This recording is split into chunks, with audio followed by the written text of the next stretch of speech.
Chris Baker with Baker DMM. This is our video digest newsletter. Topic of today's newsletter is going to be non-financial aspects of your financial world. And before we jump into our discussion, I want to read you some statistics. And they state that according to an Agewave 2012 study, retirees watch TV an average of 43.5 hours a week. And really, that's a segue into what we want to talk about. And that is, the article focuses mainly on planning for your life after retirement. What are you going to do with your time and your free time after retirement? And I'm going to read a couple of excerpts from that article, but I want to twist that a little bit and really state that you as the viewer and you out there who are watching and interested in this topic, you shouldn't wait until your 50s or 60s or whenever you're going to retire to start thinking about life after retirement.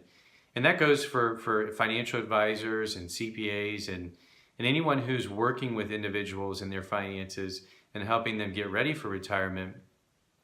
These topics and these questions that I'm about to go through, these should be addressed as early as possible. I mean, if you're a kid, if you have children or grandchildren, whoever it may be, but as young as they possibly realistically can start learning and thinking about bigger and deeper and more meaningful questions in life, that's when people should start thinking about these questions, not when they're midway through their life.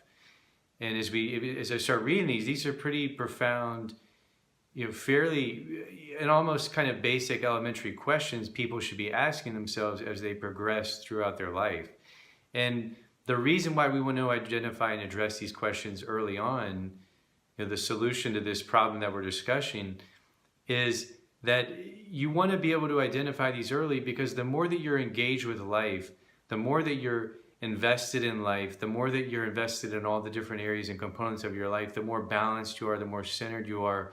This is ultimately going to lead you to make better financial decisions with your life, and ultimately you'll have more balanced and centered decision-making abilities. And if you have the other half of the battle, which is the financial reporting, which we talk about in some of our other videos, you want to have that half the battle taken care of. Either you need to be doing it or someone's helping you do it, making sure you have the data to make informed financial decisions.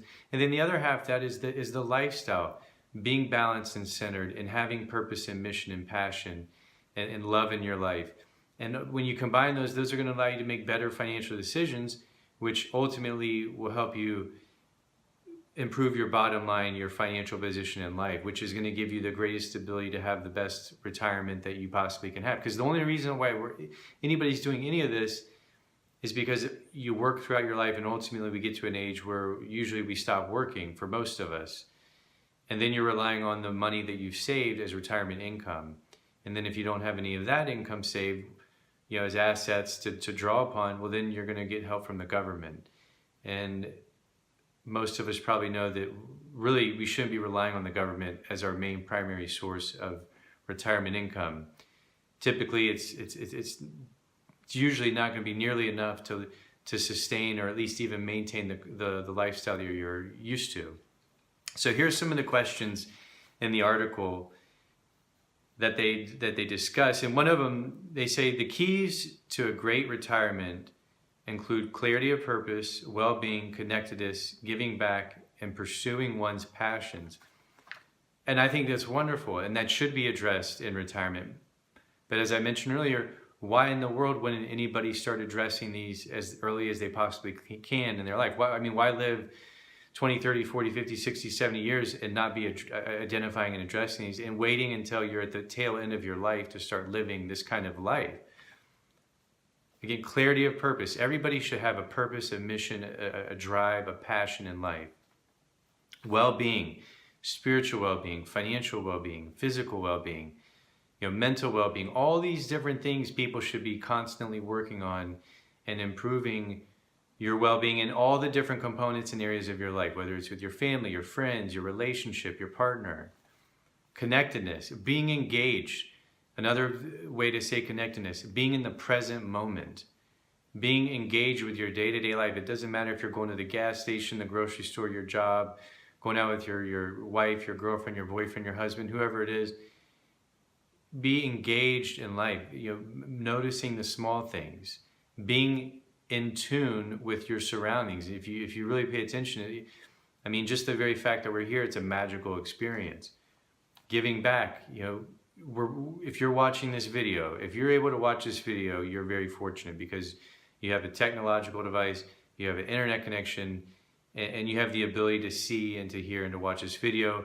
Some of you might be reading it in closed caption, you know, but the point is, if you're able to interpret this video in somehow, way, shape, or form, in whatever form that is, we are all fortunate because we're here and we have the financial resources, we have the technology to do this. And you know, in giving back, I mean, that could be, you know, donating. You know, do you have things in your home that you could donate? Can you go volunteer at a shelter? Can you support a local charity? You know, and if you don't want to do it locally, maybe there's some other international organization that you can volunteer with or give back or do a mission trip and go build, you know, like a Habitat for Humanity in another place, in another part of the world. But whatever it is, give back, because in the end, we're all one, we're all connected. And when you give back, it you know, it opens up your heart and it gives you that, again, that peace of mind and that connectedness and that engagement with life. And it's more than just a grind, and it's more just trying to earn $1 and a paycheck. And pursuing one's passions. I mean, that speaks loud enough as it is. What do you like to do and what are you good at doing? I mean, what could you do without getting paid? I mean, what makes up your core person? For me, I'm extremely abnormally organized. I'm pretty highly meticulous. And these are things that, you know, even back from a young age, I was extremely organized. I enjoyed cleaning out my mom's house. She would leave for the day, and I would pull everything out of her garage and clean her garage, and she'd come home halfway through and wonder what in the world I was doing. But that's just how I was programmed. And as I've gotten older, I've learned to translate that and take that and apply it to other areas of my life in more of a valuable, you know, meaningful way. And you know, whether I'm helping, you know, my company or a nonprofit or even friends or family. So, you know, paying attention to what you're passionate about, what you're good at doing, and what you can do without even getting paid, and pursue that. Don't wait until retirement. The last sentences a few sentences I want to read to you state that people who can find real purpose in that period of time are much happier. Again, they're talking about retirement. They might contribute to family, the community, volunteer, be involved in a spiritual community. They might pull back and think about their spiritual roots, meditate, pray, read enlightening books that give them a purpose. And they might keep learning, stimulating their brain, and staying connected, as well as taking better care of their physical health once they have more time to do so. Now, again, I know we're all busy. I know we all have jobs and families and careers and a million and one other things to do. But that is not an excuse. You only live this life once. We're here for a limited amount of time. It is up to us to be accountable and to hold ourselves accountable and have the discipline to lead, to take control of our lives, to exercise mentally, physically, spiritually, emotionally, all the different ways that we can exercise and improve ourselves. You have to be doing it. You don't have to wait until retirement to do this. That's one of the, I think this is a fantastic article, but anyone that states otherwise, I think it's ridiculous. Everybody from the earliest age possible should be thinking about their spiritual roots, meditating, praying. You know, for me, unfortunately, I wasn't really introduced to meditating and more spirituality until my late 20s. But that's, you know, that's incorporated daily into my life now. And really, I encourage everyone to do that, because when you start looking into these other areas of your life, again, the whole reason why we're doing this, the whole reason why I'm trying to communicate this out there to you all, is because ultimately, if you can work on these things and have that connectedness and that purpose and mission and passion and spirituality and mindfulness, it's ultimately going to improve all areas of your life, including your financial position. You're going to start making better financial decisions, and ultimately in the long run, that's going to improve your bottom line, and you're going to lead an overall general more successful life. So if you found this video interesting or helpful, please feel free to share with your family or friends or whoever you think might benefit from viewing the information. If you ever have a question you'd like for me to answer directly, go to our website, www.bakerdmm.com. Scroll to the bottom, fill out your information, write a few sentences about your question, and I'll try to answer that in one of our upcoming newsletters. If you ever like to get my help personally and directly, the easiest way is to go to our website. At the top of the page, you'll find our phone number as well as a request an appointment button. If you scroll to the bottom and you'd like to book a direct phone consulting session, click on the PayPal button and follow the prompts to enter your information.